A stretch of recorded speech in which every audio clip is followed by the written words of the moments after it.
గర్భంతో ఉన్నప్పుడు దంత సమస్యలకు చికిత్స తీసుకోవడానికి మనలో చాలా మంది వెనకాడుతూ ఉంటారు. ఎక్స్రేలు, అనస్థీషియా మూలంగా లోపల పెరిగే బిడ్డకు ప్రమాదం ఉంటుందని బలంగా నమ్ముతూ ఉంటారు. దంత సమస్యలకు చికిత్స తీసుకోకుండా అలానే భరిస్తూ ఉంటారు. కానీ నిజానికి గర్భిణీ దశలో దంత సమస్యలకు చికిత్స తీసుకోకుండా వాటిని నిర్లక్ష్యం చేస్తే అవి లోపల ఎదిగే బిడ్డపై ప్రభావం చూపుతాయని చెబుతారు డాక్టర్లు. గర్భిణీ దశలో దంత సమస్యలకు చికిత్స తీసుకోవటంలో కష్ట నష్టాల గురించి ఇప్పుడు తెలుసుకుందాం.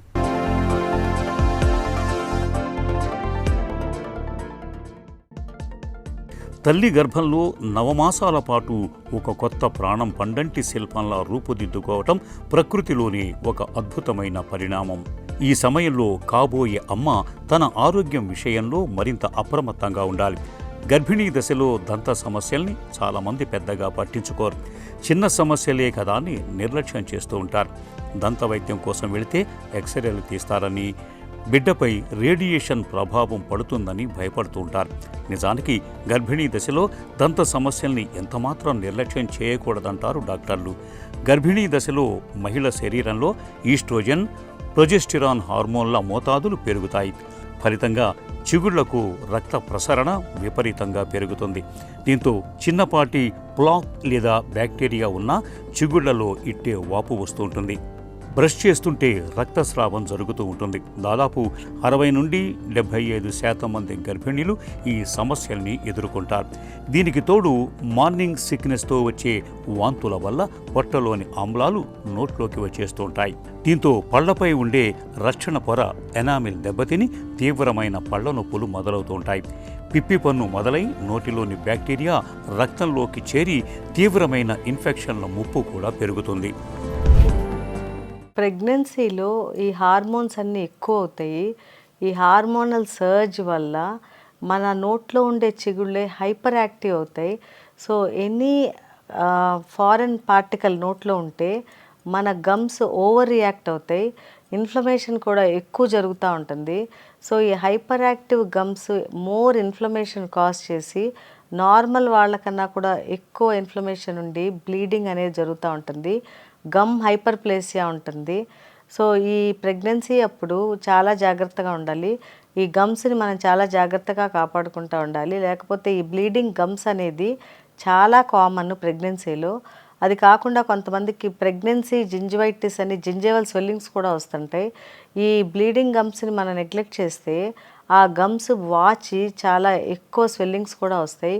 కొంతమందికి too much hyper active gums ఉండి ఆ గమ్ స్వెల్లింగ్, ఎపులిస్ అని పెద్ద గమ్ స్వెల్లింగ్ వచ్చి పెదాలు కూడా క్లోజ్ చేసుకోకుండా కూడా వస్తాయి. సో ఈ ప్రెగ్నెన్సీ టైంలో బ్లీడింగ్ కామనే, కానీ మీరు ఒకసారి కన్సల్ట్ చేసి అది అక్కడితో ఆగేలాగా చూసుకోండి. కాబోయే అమ్మలో కనిపించే దంత సమస్యలు లోపల పెరుగుతున్న గర్భస్థ శిశువుపై ప్రభావం చూపుతాయని పరిశోధనల్లో ఇప్పటికే వెల్లడైంది. చిగుళ్ల ఇన్ఫెక్షన్ తీవ్రమై పెరియోడాంటైటిస్గా మారినప్పుడు నోట్లోని బ్యాక్టీరియా విడుదల చేసే ప్రోస్టాగ్లాండిన్స్ అనే రసాయనాలు గర్భాశయ సంకోచాలను ప్రేరేపిస్తాయి. దీంతో నెలలు నిండకుండానే ప్రసవం కావటం లేదా తక్కువ బరువుతో పిల్లలు పుట్టే ప్రమాదం 7 రెట్లు పెరుగుతుంది. గర్భిణీ దశలో దంత వైద్యంపై సమాజంలో ఎన్నో అపోహలు వ్యాపించి ఉన్నాయి. గర్భిణీ దశలో ఎక్స్రేలు తీయకూడదని భయపడుతూ ఉంటారు. అయితే ఆధునిక దంత వైద్యంలో లోపల పెరుగుతున్న బిడ్డపై ఎలాంటి ప్రభావం పడకుండా చూస్తూ చేసే చికిత్సలు ఇవాళ మనకు అందుబాటులో ఉన్నాయి. పొత్తి కడుపుపై లీడ్ ప్రాప్రాన్, మెడకు థైరాయిడ్ షీల్డ్ తొడిగి తీసే డిజిటల్ డెంటల్ ఎక్స్రేల వల్ల కడుపులోని బిడ్డకు ఎలాంటి రేడియేషన్ ముప్పు ఉండదు. అలాగే పంటికి ఇచ్చే లోకల్ అనస్థీషియా అనేది గర్భస్థ శిశువుపై ఎలాంటి ప్రభావం చూపదని, అది పూర్తిగా సురక్షితమని అమెరికన్ డెంటల్ అసోసియేషన్ ఇప్పటికీ స్పష్టం చేసింది. సో ఎనీ పెయిన్ వచ్చినప్పుడు మీరు దంతవైద్యుని సంప్రదిస్తే లోపల మీకు క్యావిటీ ఉందా లేదా చూస్తారు. అంటే క్లినికల్గా చూస్తే చాలా వరకు తెలిసిపోతుంది అది మీకు పల్పు దాకా వెళ్ళిందా అనేది.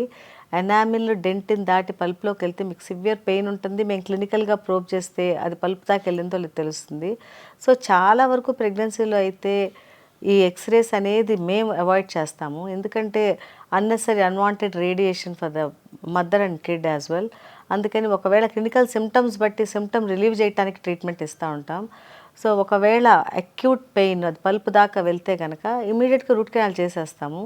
ఎందుకంటే మళ్ళీ నెగ్లెక్ట్ చేసి అది మనం ఇంకా డిలే అయ్యే కొద్ది ఇబ్బంది అవుతూ ఉంటుంది. అది చేయటానికి లోకల్ అనస్థీషియా కంపల్సరీ ఇవ్వాలి. లోకల్ అనస్థీషియా కాంట్రా ఇండికేషన్స్ అయితే లేవు ప్రెగ్నెన్సీలో. సో లోకల్ అనస్థీషియా ఇచ్చి పేషెంట్కి పెయిన్ లేకుండా చేస్తాము. సో చాలా ట్రీట్మెంట్ ప్రొసీజర్స్ మేము సెకండ్ ట్రైమిస్టర్లోనే చేస్తాము. అంటే 4, 5, 6 నెలల్లో. ఫస్ట్ ట్రైమిస్టర్ అంటే 1 to 3 months, సెకండ్ ఏంటంటే 4th, 5th, 6th, తర్వాత 7th, 8th, 9th third trimester అంటాము. ఎనీ యాక్టివ్ ట్రీట్మెంట్ చేయాలంటే మేము సెకండ్ ట్రైమిస్టర్ ప్లాన్ చేస్తాము. సో ఫస్ట్ ట్రైమిస్టర్లో యూజువల్గా వాళ్ళకి రిగర్జిటేషన్స్, వామిటింగ్ సెన్సేషన్స్ అట్లాంటివన్నీ ఉంటాయి. సో ఆ టైంలో అప్పుడే వాడికి అంతా ఈ ఫామ్ అవుతూ ఉంటుంది ఫీటస్ డెవలప్మెంట్ అవన్నీ.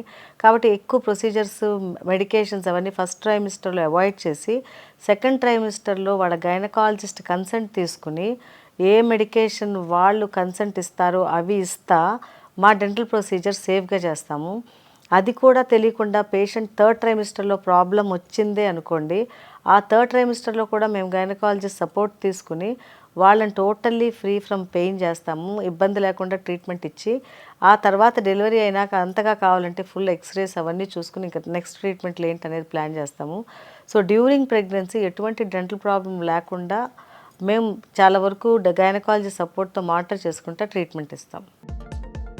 గర్భిణీ దశలో దంతవైద్యం ఎప్పుడు తీసుకోవచ్చు?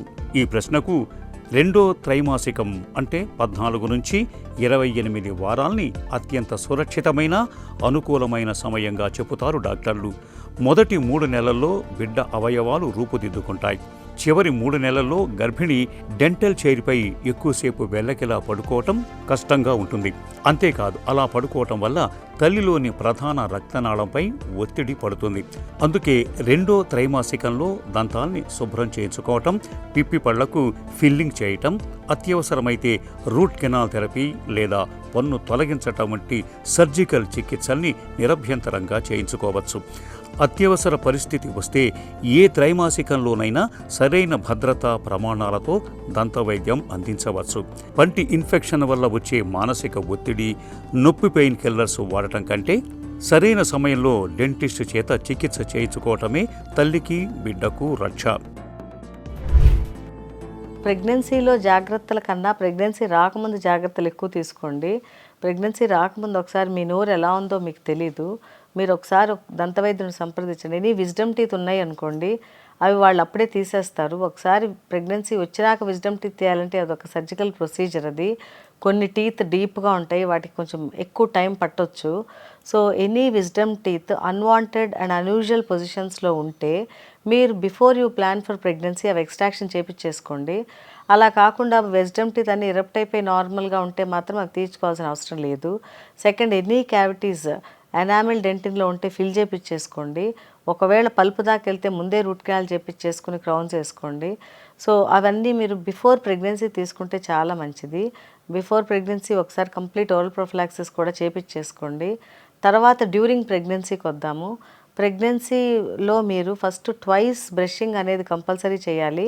ఇన్ బిట్వీన్ బ్రషింగ్ మీరు ఏ ఫుడ్ తీసుకున్నా కూడా ఎక్కువ ఫ్రూట్స్ తీసుకోండి. దానివల్ల ఎక్కువ సలైవేషన్ ఫామ్ అయ్యి మీకు బ్లీడింగ్ గమ్స్ చాలా వరకు తగ్గుతాయి. తర్వాత ఒకసారి మీకు ఏమన్నా బ్లీడింగ్ గమ్స్ ఉంటే మాత్రం దాన్ని క్లీన్ చేయించేసుకోండి. గమ్స్ అంతా నీట్గా క్లీనింగ్ అయినాక మీకు వాళ్ళు గమ్ మసాజ్ అనేది ఇస్తాము. గమ్ మసాజ్ చేస్తూ ఉంటే మళ్ళీ గమ్స్ స్వోలన్గా ఉండవు, ఫైబ్రస్గా ఫర్మ్గా తయారవుతాయి. చాలామంది మా గమ్స్ ఎర్రగా చూడటానికి ప్రెగ్నెన్సీలో చాలా బాగున్నాయి అని చెప్తుంటారు. బట్ గమ్ కలర్ ఎప్పుడు పేల్ పింక్ ఫర్మ్గా ఉండాలి. కానీ ప్రెగ్నెన్సీలో అవి రెడ్గా అయిపోయి టచ్ చేస్తే బ్లీడింగ్ అయ్యి అట్లా ఉంటాయి స్వోలెన్. సో అలా ఉంటే మాత్రం మీకు జింజివైటిస్ ఉన్నట్టు. ఒకసారి వెళ్ళి మీరు ప్రాపర్గా స్కేలింగ్ చేయించుకున్నట్టయితే మీ గమ్స్ మన నార్మల్ వస్తాయి, ప్రొవైడెడ్ మీరు మంచిగా మసాజ్ చేసుకుంటే. తర్వాత ఏదన్నా ఇన్ఫెక్షన్ మీకు అనిపిస్తున్నప్పుడు మీరు వెంటనే, కొంతమందికి నోట్లో అల్సర్స్ అట్లాంటివి కూడా ప్రెగ్నెన్సీలో వస్తుంటాయి, అవి కూడా చూస్తే వాళ్ళు సూతింగ్ ఏజెంట్స్ అవి ఇస్తారు. ఎందుకంటే ఈ అల్సర్స్ వల్ల చాలామంది న్యూట్రిషన్ తీసుకోకుండా ఇబ్బంది పడుతూ ఉంటారు. కాబట్టి డ్యూరింగ్ ప్రెగ్నెన్సీ ఎటువంటి ప్రాబ్లం వచ్చినా మీకు మీరే చేసుకోకుండా ఒకసారి దంతవైద్యుడిని సంప్రదిస్తే వాళ్ళు మిమ్మల్ని చెక్ చేసి మీకు ఎటువంటి ఇబ్బంది లేకుండా ట్రీట్మెంట్ చేస్తారు. గర్భిణీ దశలో దంత సంరక్షణ విషయంలో ముందు నుంచి తగిన జాగ్రత్తలు తీసుకోవాలి. గర్భం దాల్చడానికి ప్రణాళిక వేసుకుంటున్నప్పుడే ఒకసారి దంత వైద్యుడిని సంప్రదించి నోటి పరీక్ష చేయించుకోవటం మేలు. గర్భంతో ఉన్నప్పుడు రోజుకు 2 సార్లు మెత్తని బ్రష్తో ఫ్లోరైడ్ టూత్పేస్ట్ ఉపయోగించి పళ్ళు తోముకోవాలి. మొదటి త్రైమాసికంలో వాంతులు అయిన వెంటనే బ్రష్ చేయకుండా కేవలం మంచినీళ్లతో నోరు పొక్కిలించాలి. ఎందుకంటే ఆమ్లాల వల్ల ఎనామిల్ మెత్తబడి ఉంటుంది.